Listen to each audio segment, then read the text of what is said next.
November 12th, November 25th, New Style. The Life of the Blessed John the Hairy, Miracle Worker of Rostov. Blessed John lived in the city of Rostov during the reign of Tsar Ivan Vasilievich the Terrible. His place of origin is unknown.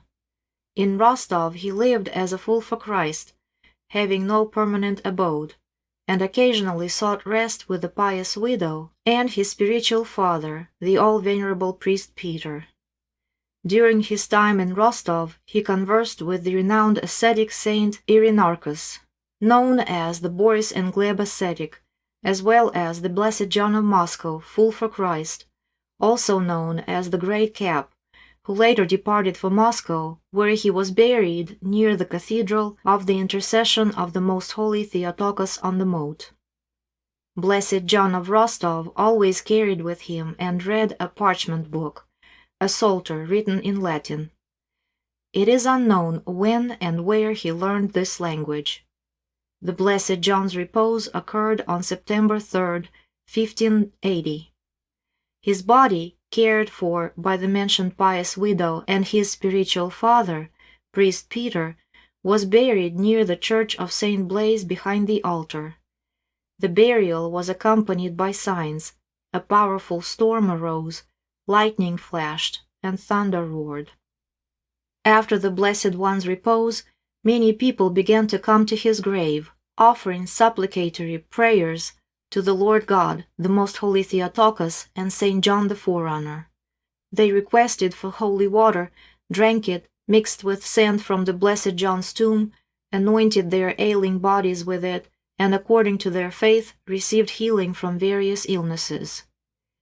Hearing about the miracles at the tomb of Blessed John, Cyril, the Metropolitan of Rostov, afflicted by old age and severely ill, unable to move his hand or foot, commanded to be carried to the church of St. Blaise, to the icon of St. John and the tomb of Blessed John the Hairy.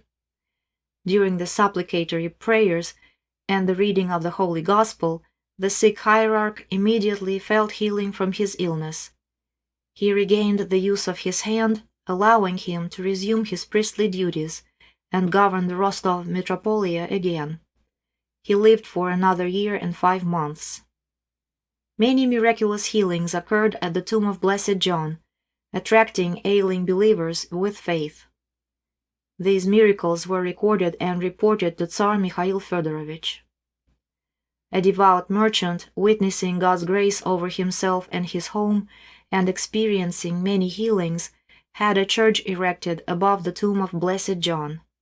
Currently, the relics of Blessed John rest in a shrine to the left of the choir in the stone church of the Tikvin icon of the Mother of God, with a side chapel dedicated to Saint John the Forerunner and the Holy Mother Blaise, built in the 18th century. By the tomb there has long been a large cypress cross of Blessed John and a parchment psalter written in beautiful Gothic script.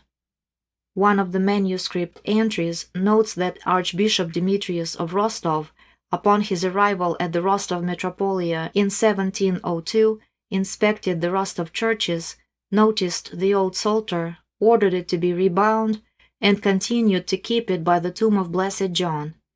Another entry in Latin reads, "With the greatest reverence I held this book in my hand and kissed it.